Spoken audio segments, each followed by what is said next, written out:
மூன்று முடிச்சு serial shooting ஸ்பாட்டில் எடுத்த சில மேக்கிங் வீடியோஸ் அண்ட் ஃபோட்டோஸ் எல்லாம் ஷேர் பண்ணியிருக்காங்க.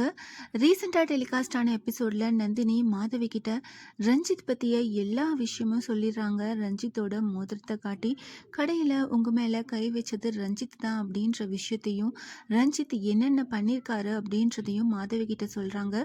மாதவி அது எல்லாத்தையும் கேட்டுட்டு ரொம்பவே ஷாக் ஆகுற மாதிரி ரீசெண்டாக எபிசோட் முடிஞ்சிருந்தது.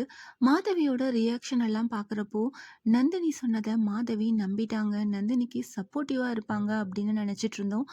ஆனால் இன்னைக்கான எபிசோட்கான ப்ரோமோ பார்த்ததுக்கப்புறம் நந்தினி சொன்னதை மாதவி எதுவுமே நம்பலை. சுந்தரவல்லி கிட்ட ரஞ்சித்தை பற்றி நந்தினி தப்பாக பேசுகிறாங்க அப்படின்றத சொல்லியிருக்காங்க. ஸோ சுந்தரவல்லியும் ரொம்பவே கோவப்பட்டு நந்தினி கிட்ட பேசுகிற மாதிரி ப்ரோமோ போட்டிருக்காங்க. ரஞ்சித்தும் நான் சுரேகாவை எப்படியாவது நான் கல்யாணம் பண்ணி காட்டுறேன் அப்படின்னு மனசுக்குள்ளே நினைக்கிறாங்க. நந்தினியும் நீ ஒரு அயோக்கியத்தனம் பண்ணுறவன் அப்படின்றத எல்லார் முன்னாடியும் நிரூபிக்க போகிறேன் அப்படின்னு நந்தினியும் நினைக்கிற மாதிரி ப்ரோமோ முடிச்சிருக்காங்க.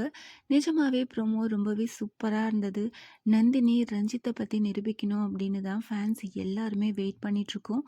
மாதவி கிட்ட சொன்னதுக்கு பதிலாக சூர்யா கிட்ட சொல்லியிருந்தா பிரச்சனை எப்பயோ முடிஞ்சிருக்கும். ஸோ என்ன மாதிரி இன்ட்ரெஸ்டிங்கான அப்கமிங் எபிசோடு வரப்போகுது அப்படின்னு வெயிட் பண்ணி பார்க்கலாம். மூன்று முடிச்சு ஷூட்டிங் ஸ்பாட்டில் எடுத்த ஃபோட்டோஸ் அண்ட் வீடியோஸ் எல்லாம் பார்த்து நீங்கள் என்ன நினைக்கிறீங்க அதை கமெண்ட் பண்ணுங்கள். இந்த மாதிரி அப்டேட்ஸ் தெரிஞ்சுக்க மறக்காமல் சேனலை சப்ஸ்கிரைப் பண்ணுங்கள்.